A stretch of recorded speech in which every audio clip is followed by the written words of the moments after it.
one of the preview cards goes way back to a character that we haven't seen since Homelands, and that's Baron Sengir.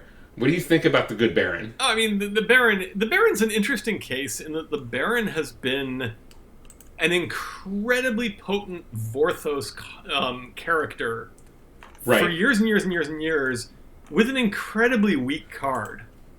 Like the theory of Baron Sengir is so much better than the actual practice of Baron Sengir.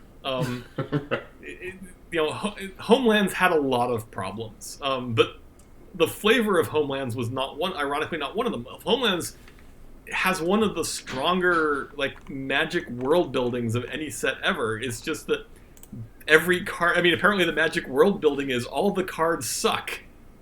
Okay. Well, creatures were pretty terrible back then. Yeah, I have seen a Homelands draft. It's hilarious. You play some truly awful cards.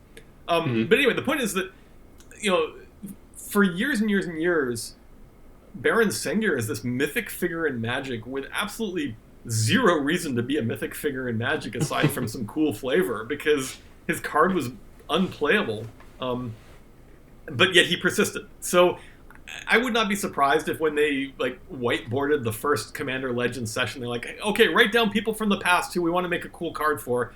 I would not be surprised if Jules or somebody was immediately Baron Sengir. Yep.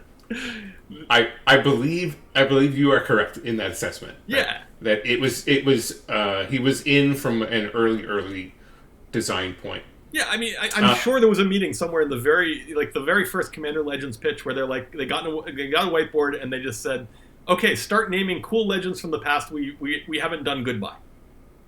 Yeah.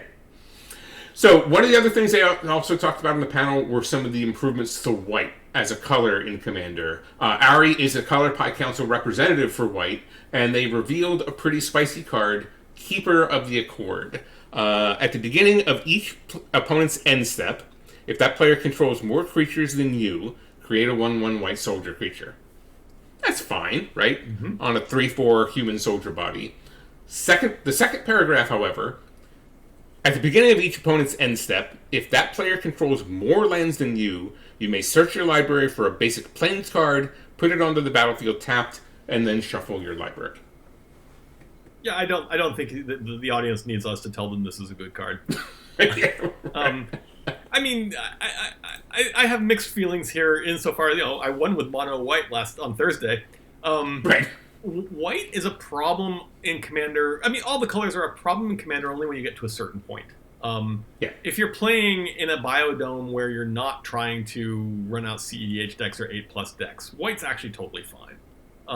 Agreed. So to a certain extent, we're solving a problem that... I mean, I'm totally happy for them to solve the problem because white needs help elsewhere, for sure. Mm-hmm. Ironically, white probably needs the least help in Commander as we envision it of all the formats.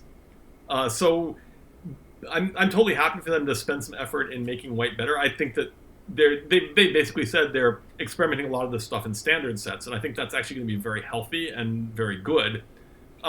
From a Commander standpoint, I'm largely of Commander was actually... Mono White was actually fine in Commander before, as long as you weren't trying really hard. But these will be welcome cards. They'll be solid additions to decks. And yeah, maybe, I assume the CEDHers are all like, yay, finally we'll actually have some white worth playing.